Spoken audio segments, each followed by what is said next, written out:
Ada banyak orang yang mulai berpikir sekarang, bahkan ada gereja yang sudah tidak mau lagi ada Natalan. Karena apa? Ada pandangan bahwa sesungguhnya Natal itu tidak mungkin terjadi pada bulan Desember. Jadi yang dipersoalkan adalah ketepatan tanggalnya. Sebab apa? Di sini menurut mereka ini ada gembala-gembala di padang yang menggembalakan dombanya. Coba kita lihat sekarang di Israel, di Timur Tengah.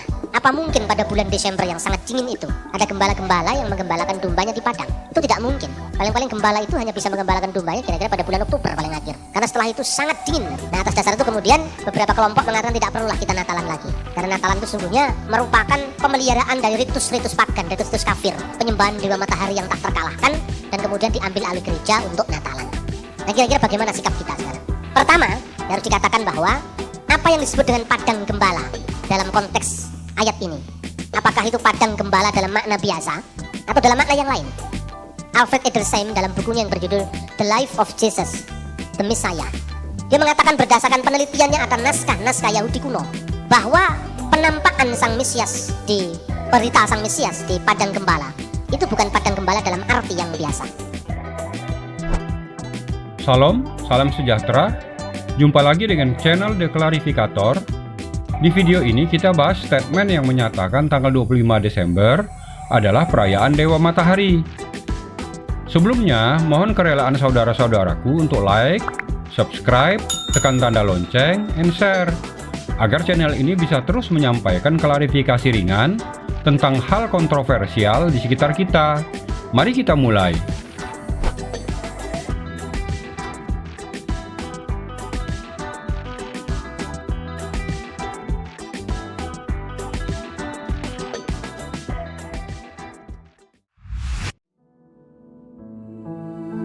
Sebentar lagi, umat Kristen, terutama umat Katolik, merayakan Natal.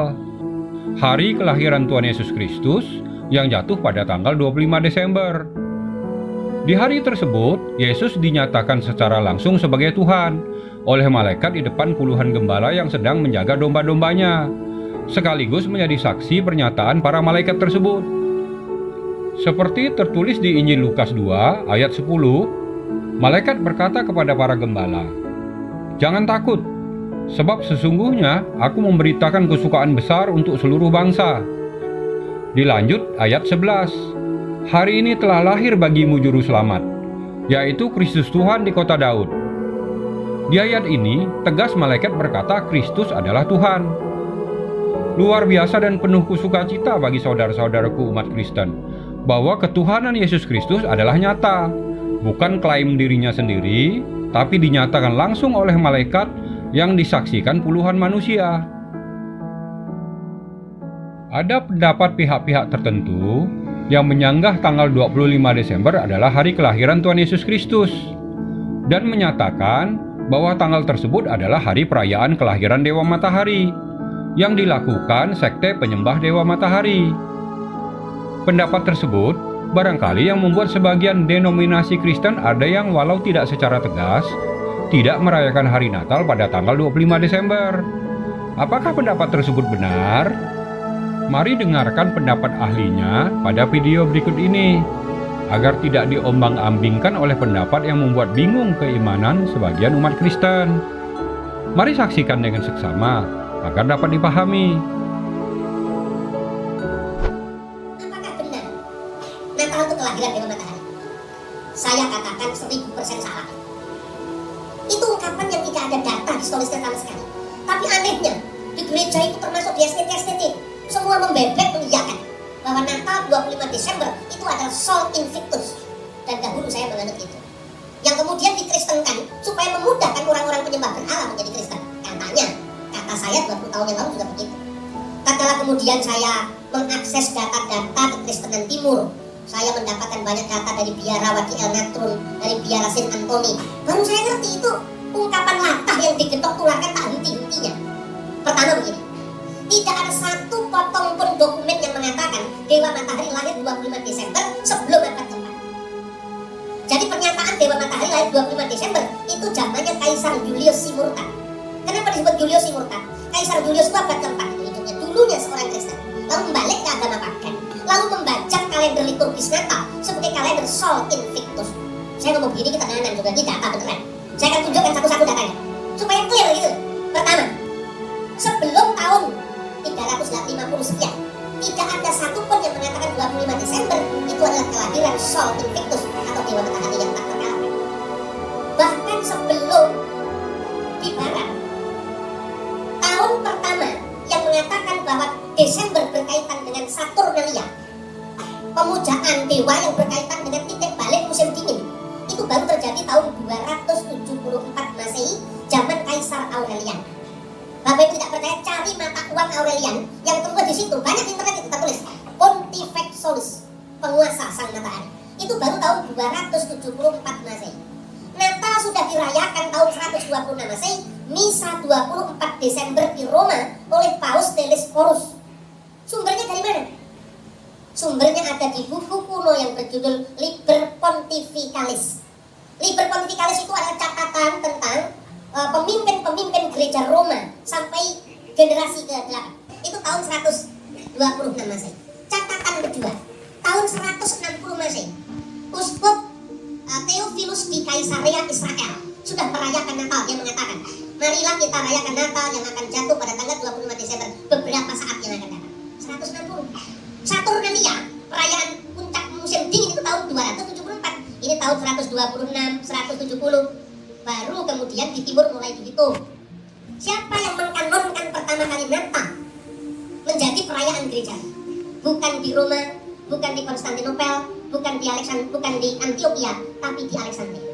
Catatannya di mana? Ini saya ngomong sejarah dulu, baru saya ngomong Alkitab, supaya lebih mantap. Catatannya ada di dalam buku kuno yang berjudul Coptic Didascalia Apostolorum. Pasal 18 tentang perayaan-perayaan dan puasa-puasa. Dalam pasal 18 itu, zaman Paus Demetrius pertama, ini bukan Paus Roma, ini Paus Alexandria. Karena kita tahunya gereja kuno cuma gereja di Roma Katolik. Padahal ada gereja kuno di Konstantinopel, Ortodok Yunani, gereja kuno di Alexandria, Ortodok Koptik, gereja kuno di Antioquia. Untuk pertama kali murid-murid Yesus disebut Kristen di mana? Di Antioquia. Kisah Rasul 11 ayat 26. Itu namanya gereja Syriak Ortodok. Semuanya masih ada, tidak pernah hilang dari muka bumi. Pasal 18, teks yang disebut Didascalia Koptik tadi mengatakan begini. Minta maaf, saya tidak ahli bahasa Koptik. Tetapi saya menghafal teksnya itu dalam bahasa Arab. Bunyinya begini pasal 18 itu. Ya ikhwatana, tahfudu fi ayamil ahyar allati hiya idmilad Rabbina Yesus al-Masih. Wahai saudara-saudara, tetapkanlah pada hari-hari perayaan, yaitu Natal Tuhan kita Yesus Kristus. Wa kamaluhu fi kamsati wa isrin fi syahri tasikil lati lil ibraniyin allati huwa tasiku wal isrun min syahri Rabi'i allati lil masriyin. Yang artinya, tetapkanlah hari-hari perayaan kita kelahiran Tuhan Yesus Kristus, tepatnya tanggal 25 bulan Ibrani ke-9, bulan Yahudi ke-9, namanya bulan Kislev, yang bertepatan dengan tanggal 29 bulan Mesir ke-4, namanya Kiyah. Seluruh bapak gereja sebelum tahun 274 semua bicara tentang Natal.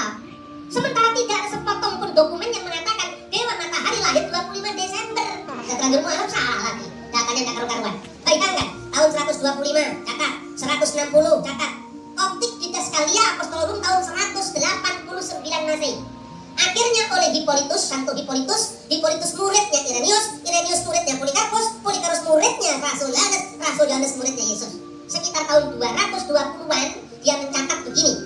Kelahiran Tuhan kita Yesus Kristus egeneto pro octo kalandon Januarion. 8 itu terjadi 8 hari sebelum Januari itu. 8 hari sebelum Januari itu apa? 25 Desember, ini tahun 220. Sextus Julius Africanus sekitar tahun 230 mengucapkan hal yang sama. Yesus dilahirkan 8 hari sebelum bulan Januari. Ini data sejarah, Bapak Ibu. Jadi jelas ya saudara-saudaraku, pendapat Bapak Dr. Bambang Nursena SHMH, seorang peneliti dan ahli kekristenan dan agama-agama dunia, yang bersangkutan bukan umat Katolik, tapi umat Kristen Ortodok Timur. Beliau menegaskan bahwa Hari Raya Natal bukan mengacu kepada perayaan penyembahan Dewa Matahari, karena umat Katolik sudah merayakan hari kelahiran Tuhan Yesus Kristus, tepatnya tanggal 25 Desember tahun 189 Masehi. Waktu dan tanggal tersebut sesuai dengan fakta sejarah dan berdasarkan perhitungan yang jelas. Sedangkan sekte penyembah Dewa Matahari baru ada pada tahun 274 Masehi. Sebagai umat Kristen Katolik yang telah eksis dari abad awal, tetap teguh dengan ajaran yang diajarkan Tuhan Yesus Kristus, yang diteruskan murid-muridnya yang hidup langsung bersama Tuhan Yesus Kristus.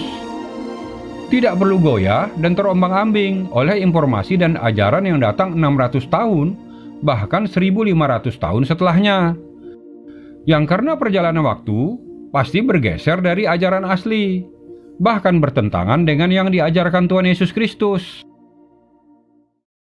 Perintah Tuhan Yesus pada perjamuan kudus terakhir sebelum disalibkan tegas dan jelas, agar murid-muridnya melaksanakan perayaan Ekaristi dalam liturgi, untuk mengenang Dia sambil menunggu kedatangannya lagi ke dunia pada akhir zaman.